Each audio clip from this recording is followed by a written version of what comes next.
For small and medium businesses, a point of sale isn't just technology. It's the morning rush, the lunchtime line, the last sale before closing. Rogers Business point of sale solutions are designed for everyday businesses with easy, intuitive management tools, lower transaction costs, and transparent pricing you can count on. Plus, you get 24/7 professional support from a partner you trust, so your POS keeps up even on your busiest days. A good point of sale doesn't just take payments. It keeps your business moving. Check out Rogers Business point of sale solutions at rogers.com/POS.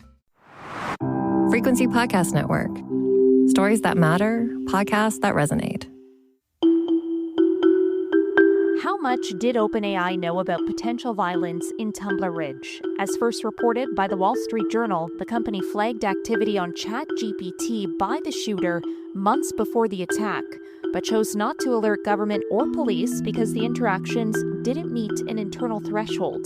The minister responsible, Evan Solomon, says he'll meet with CEO Sam Altman this week to seek further clarity on recent safety commitments made by the tech firm. Solomon's office declined our request for an interview, but scrutiny over how the company handled information about the mass murderer has also exposed Canada's failure to regulate artificial intelligence.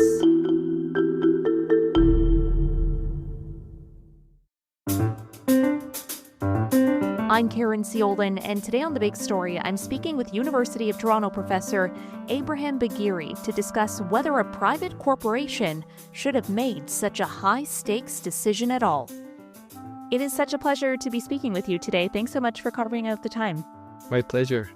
I'd like to begin with the tragedy in Tumbler Ridge, which is the impetus for this conversation today, and the shooter's interactions with ChatGPT. They haven't been made public, but they were disturbing enough to set off red flags to staff who were so concerned they wanted to share the information with law enforcement. Based on what we know, why were they overruled? So it's not very clear the reasons why OpenAI decided not to share. What we know is that OpenAI did, as you mentioned, flag the content internally. The account for the shooter was closed down, but at the end, the decision was made not to inform law enforcement. And that would have been based on the company's own escalation protocols? So it's very unclear what the internal rules and protocols within OpenAI are at this point. We were not aware, or the public was not aware, that OpenAI does in fact have a process for closing down accounts. When they do flag certain content, this was only made public after the incident happened. So there's very little transparency at this point on how OpenAI or other similar platforms make decisions as to flag content, close down accounts, or even make authorities aware of certain incidents. And I think in the aftermath of this revelation, the company had said it determined through its own processes that going to the police about a person who may later be found to pose no threat, in their estimation, carried more risk than not going to police about the potential for gun violence. Make it make sense. How does that make sense? Right. So typically there are two sides to this coin. One is, let's suppose you have you run a platform and you identify a certain circumstance that your systems flag for you as being problematic. Now, you have to make a decision whether you act on that information or you do not act on the information. Once you act on a particular point of information, you either risk over-reporting. For instance, you flag someone as being problematic case, and it turns out that in fact you misflagged that person. In technical terms, we call this false positives. You identify a case as being problematic. It turns out that they're not an issue, shouldn't be an issue. And you risk criminalizing a person who did not, in fact, intend to cause any harm. And you report this to the police, and they will investigate the case and will potentially cause someone trouble for no good reason.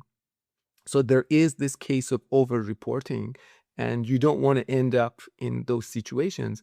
It is possible that certain AI algorithms, as we know, are biased towards minority populations, and therefore you might end up in a case where the algorithms start flagging people from the minority population more than other populations, and therefore reinforcing the biases that exist against them.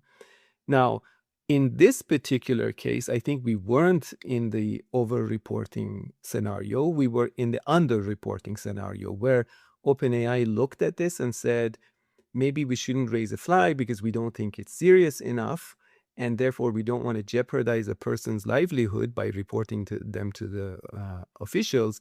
But they ended up in this situation where they have now public backlash, and they have criticism from the government, and also probably they are losing some trust with their users who are actively using the platform. Yeah, I think too, when we consider the risks of establishing like lower thresholds for reporting, as you've just laid out, of course, the possibility of users facing police investigations, I think too of like the implications for privacy and like even like corporate surveillance, like holding AI chatbots liable for reporting to police what users post privately, like it seems like a very slippery slope. Very slippery slope, as you put it. Clearly, because you might fall into a scenario where you have surveillance versus infringing on people's privacy, and then also you have the public safety at mind on the other side of the spectrum. So how do you balance that? And currently, the situation in Canada is that we used to have a bill in front of Parliament, Bill C-27, where we were investigating how to regulate AI and data science related space. But when the parliament was suspended in January, that bill also kind of died, and it hasn't been revived yet. We also have PIPEDA, which is mostly related to privacy and how companies should respect people's privacy, people's data, and so on. So we really do not have much of a regulation in this space to tell us what, or at least tell the companies what the government expects them to operate or how to operate. Now, I would point out that there are parallels between the real world and the cyber world, or the online world. But we have not regulated the online world as well as we have regulated the offline world or the real world. So think about how we expect businesses to operate on a day-to-day basis. So typically, a business needs to declare their operational domain. So if you're a healthcare provider, you need to have the right licenses, you need to be regulated, you need to go through all the processes for getting regulated, you need to actually have an MD degree to be practicing. If you're providing mental health, if you're a psychologist, you're providing services in that space, you need to get regulated.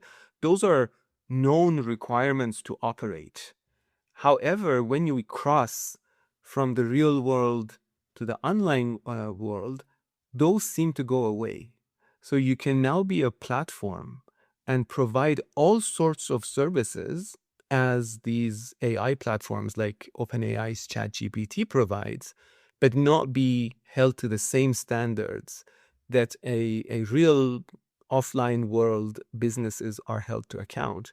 So I think at some point, the government needs to move towards this idea of topical jurisdiction of online services, where you don't have online platform providing generic all sorts of services, but they have to subscribe to the same level of scrutiny that real world offline services are held to account. So at some point, the government is going need to say that if OpenAI is going to be providing medical advice online, that has to be a separate business, clearly dedicated to that line of business. needs to follow the same regulatory standards that physicians follow, or if it's mental health or it's other sorts of services, they all need to fall in line with the regulation that's out there. And that is, I think, clearly understood to the regular businesses that operate, but that is not understood within the online world. So you end up with situations like this, where people go on to online platforms, they engage with a very broad system that can provide you all sorts of recommendations, but that system is not held to account, and therefore government finds itself at the mercy of the platform. So if you listen to the complaints that the government of Canada has now, it is more at the level of complaint, saying that it would have been better for OpenAI to inform us, but there is no regulatory ground for the government to go to OpenAI and say, you should have told us, because the government of Canada does not have a clear policy or regulation around online businesses. Yeah, and to be clear, like just to put a fine point on it, there are no legal standards right now then on when AI platforms should report suspicious behavior or violent content. Exactly. So that is the problem. And it becomes such a complex, so we find ourselves in a very complex situation that we cannot really solve or address, because we haven't broken it down the way we have broken down businesses in the real world. We are trying to regulate a business that is as large as all the businesses in the real world combined into one service. And it becomes really impractical to regulate that business unless the government says we need online services to have clear topical jurisdictional domains. And those regulations then, whatever regulation we have in the real world would then now apply to the online businesses.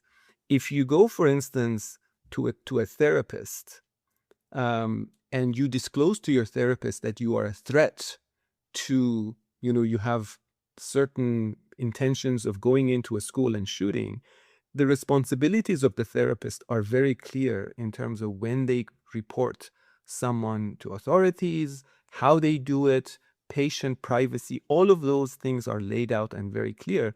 But now, given people are going to a chatbot online, it's not very clear what are the expectations on what to report, how to report, and in what form the reporting should happen.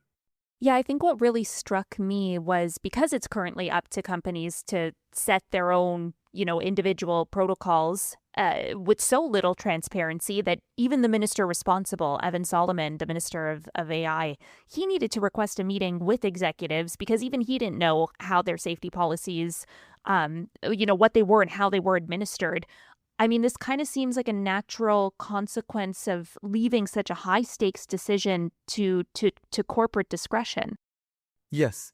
And also, so there's a couple of points there to keep in mind. You're absolutely right. We don't have a regulatory framework, but there's a couple of dimensions to that.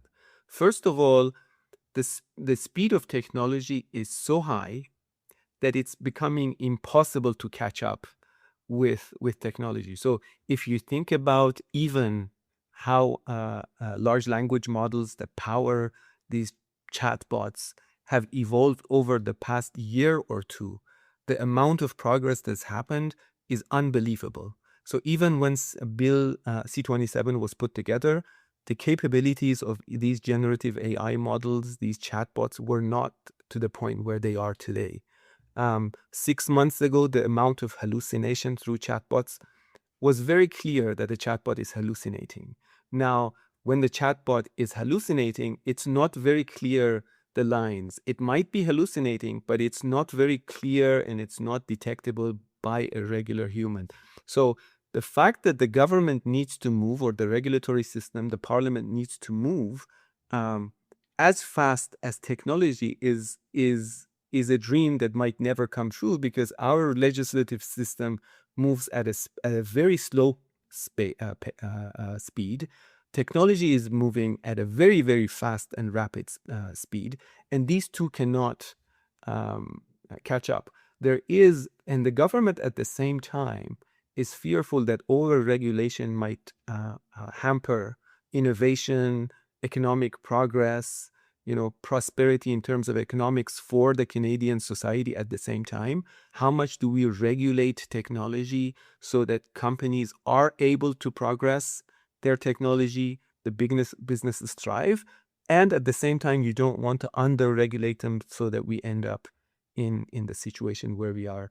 So I think the government needs to start thinking about this scenario of, do we let this be an unregulated space as it is now, or to start dismantle this idea of regulating this as a very big and large idea, or break it down into parts that can be effectively regulated.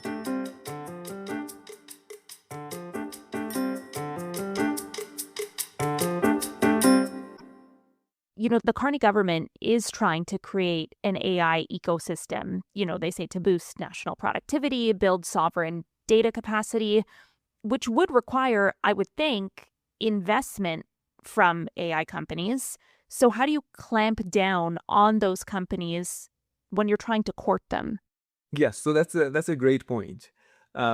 There's also, if you think about it, there's the expectation for these companies to regulate themselves. So to expect OpenAI to come in and say, from tomorrow morning, I'm going to be reporting people. It goes against the philosophy of the attention economy they operate on. So social network platforms, AI platforms and so on, they operate based on how many eyeballs they get on their website. The more users engage with a platform, the more money that they will generate. Now, if users think that there is some form of surveillance on these platforms, the amount they engage with the platform or the choice of the platform they go to will impact the economic model of these companies. So there is very little incentive for these companies to regulate themselves, because regulating themselves will mean that their economic model will not work any longer. So any form of regulation should necessarily, in such situations, come from the government. The tension is clear as you lay it out, that the government wants to encourage these companies to create more jobs, grow faster, and so on. At the same time, the government might risk losing these companies to other geographic jurisdictions where there is little or less regulation available. The previous bill, the online harms bill, which, as you mentioned, failed to become law before the last election, to my knowledge, and please correct me if I'm wrong, it did not include regulations of AI chatbots, but proposed instead the creation of a digital regulator. How should, the replacement bill then address AI chatbots? Do we need a defined reporting threshold to be established? That's a great question. I think there's the first step towards thinking about AI safety in general is to think about what are the types of social problems that we will find ourselves in, and whether these types of social problems have technical solutions or have other forms of solutions that we think about. As technology people, me being a computer scientist myself, most of these AI companies are led by computer scientists. Most of the AI space is dominated by computer scientists of various flavors. Therefore, the immediate solution that comes to our mind is what we call a techno-solutionism. We have a technical problem. Do we come up with another technology to solve that problem? So in this case, for instance, you have a person who was on an AI platform, ended up committing a horrendous crime. And now, what is the solution that we think of? Can we build monitoring tools, technology that flags people who talk to these platforms, talk on these platforms, flag them and report them? So we come up with technology that causes the problem, and then we look for technological solutions to address that social problem that we have. There's some forms of problem in this way of thinking about the problem. The first problem is that you rely on technology to identify your social problems. So this person who had this problem started chatting with the AI chatbot. It is very likely that if this chatbot did not exist, this person would search on Google for information. We don't know what this person actually did or what content they. So it's all a speculation. But I assume if they talked to ChatGPT, they probably also consulted Google. If Google wasn't there, they would probably go to Yahoo, some other form of search online. Maybe they would go to the dark web and look for information. So for us to say, if we build into these platforms some mechanism for flagging that these problems would be reduced, I think that's a kind of a techno-solutionism, and it gives you false hope that technology can help you. Whereas what this would create is it would create ways for people to hide. So if I now know that the system, if I use these certain terms, or if I talk about these terms, the system's going to flag me, I will start using terminology that's not very clear for the system, but I use that and find it. So I will try to find ways around technology. And therefore, the problem itself does not go away. You have a technology that gives you a false sense of hope that there is monitoring. If someone engages with illegal activity, they will be flagged, where in fact, as soon as you build one technology, there's going to be a newer technology that's going to help people go around the previous one. So that's the first, I think, problem with it. The other problem with that is and I think you correctly pointed to this early on in our conversation, this surveillance creep. As soon as you allow platforms to monitor people's conversations for legitimate reasons, there is no way for you to determine, unless you have full control over the data that platforms collect, that they will not enter into other forms of surveillance over people. So what is that fine line, and how do you draw that fine line, that this is areas where you want them to monitor, and these are spaces that you do not want them to monitor? And it becomes such a mess of a situation that you cannot stop forms of surveillance, possibly by private companies. To your first point about people, being able to find a way around really anything, would that, make, I don't know, the greater, if the government is demanding greater transparency, would that make that moot? Like if companies were required to fully disclose their policies on user safety and, publicly disclose the standards they use to escalate matters, like would that play into the hands of people just finding a way around it? The problem, one of the problems with these AI platforms is that there are two forces at play. One is the companies themselves do not want to disclose the data for various reasons. One is, now they call this very famous quote now, the data is the new oil. Companies view people's data as a way to monetize. So if I'm able to collect most amount of data from my users and I hold on to that data and not share it with anyone else, I'm able to maximally commercialize that data. So there's very little incentive for me to provide access to my data, because that is how that is my commodity. That is what I sell. That is how I make my money. The other angle of this, which I think government also pushes, is users' privacy. So you want to make sure that people do not believe or are not in fact surveilled as in the real life. Also, the same concept happens online. Therefore, you don't want users' data to be leaked to the public or to the government or to other entities. And therefore, we have privacy laws around how users' data should be collected. I suppose given all that, what is the lesson here? Like BC Premier David Eby said that he believes the company could have prevented the tragedy had it alerted police. But based on, what you've just told me, it doesn't, is it that black and white? I think hindsight is always 20 out of 20. So in this particular case, I'm sure if OpenAI had informed law enforcement, they would have acted on the intelligence and probably stopped this tragic event from happening.